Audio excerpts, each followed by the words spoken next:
Yeah, you've just got to remember to sand that woodwork so the paint sticks to that gloss, okay? Alright, good. Alright, bye. Hello everyone, and welcome to my YouTube channel. Today, I'm going to answer your questions about sandpaper and why this little bit of paper is a must-have to keep in your back pocket when you're painting. A little bit of sandpaper like this is an absolute lifesaver when it comes to sanding your patches of dry filler.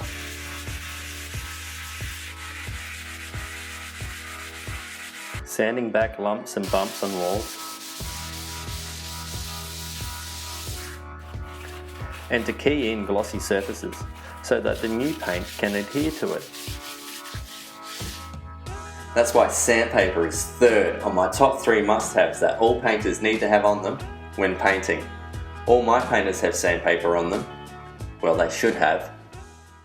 Bits of sandpaper come in all shapes, colours and gradings, so picking the right sandpaper for the right job can be confusing.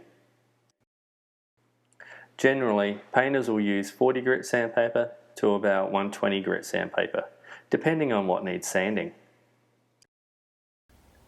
40 grit is not often used because it's very aggressive sandpaper, which will easily scratch and gouge a flat surface. 40 grit can be useful when sanding back big cracks in plaster walls to flatten off before top filling with a skim coat. 40 grit is also useful to scratch off old flaking paint on outside timbers and poles that need repainting.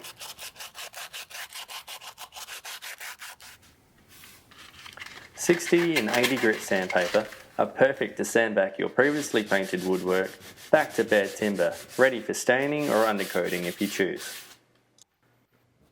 If you've overfilled the holes in your walls and ceiling, these will make short work of them, but will most likely scratch up the surrounding surface as well. Remember to use a skim coat to fill over any of the rough bits, and then once dry, use 120 grit sandpaper to smooth it off before you begin painting. The 120 grit would be the most commonly grade of sandpaper used by painters today. 120 grit is perfect for sanding back top coat to leave a super smooth finish on your repair job, just as I mentioned. It does a brilliant job at keying in your new and old woodwork.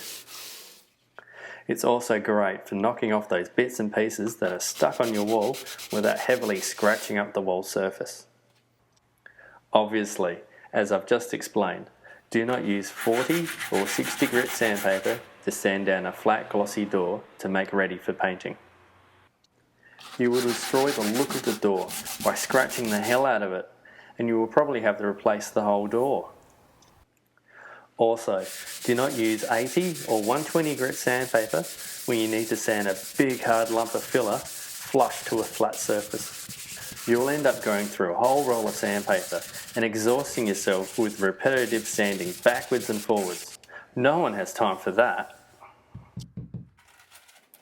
Now here's the big tip for you. I'm going to show you how to set up your sandpaper correctly before use.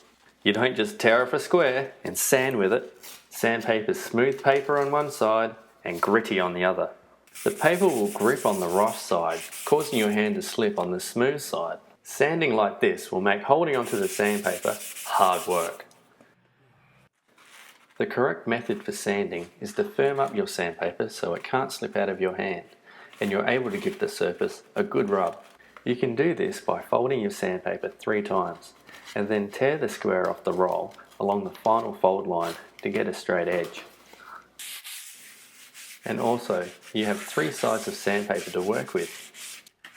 When one side becomes worn out, you can flip it over and use the other side, and then refold that sandpaper to expose the 3rd side.